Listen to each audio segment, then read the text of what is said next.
கர்த்தரின் பரிசுத்த நாமத்துக்கு மகிமை உண்டாவதாக. இயேசு கிறிஸ்து நாமத்தினாலே உங்களை வாழ்த்துகிறேன். கிறிஸ்துக்கு பிரியமானவர்களே, இன்றைக்கு வார்த்தை என்ன பேசணும்னு சொல்லிட்டு கர்த்தரில் தியானிக்கும் போது கர்த்தர் இந்த ஒரு வார்த்தையை வெளிப்படுத்தினார். வாங்க வார்த்தைக்கு கடந்து போகலாம். நீதிமொழிகள் 11ஆம் அதிகாரம் 30. ஆத்துமக்களை ஆதாய்க்கு பண்ணிக்கொள்கிறவன் ஞானம் உள்ளவன். ஆமென்.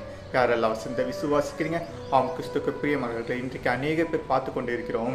சில விஷயங்கள் பார்த்தீங்கன்னா தவறான வழின்னு தெரிஞ்சும் பார்த்தா தவறான வழிக்குள்ளே போய் கொண்டு இருக்காங்க. அவங்க சிந்திச்சு பார்த்தாங்கன்னா இது தவறு, இது நம்ம செய்யக்கூடாதுன்னு சிந்திச்சு பார்த்தாங்கன்னா இன்னைக்கு அவங்களோட ஆத்துமக்களை பார்த்தீங்கன்னா பாதுகாத்து கொண்டு இருந்திருக்கலாம். ஆனால் இன்னைக்கு அவங்க சிந்திக்காமல் பார்த்தீங்கன்னா மூடர்களாக பார்த்தீங்கன்னா இன்னைக்கு அவங்க சிந்திக்காமல் பார்த்தீங்கன்னா அந்த தவறான பாதைக்கு அவங்க போய் அவங்களோட ஆத்துமக்களை அவங்களே அழிச்சு கொண்டுட்டாங்க.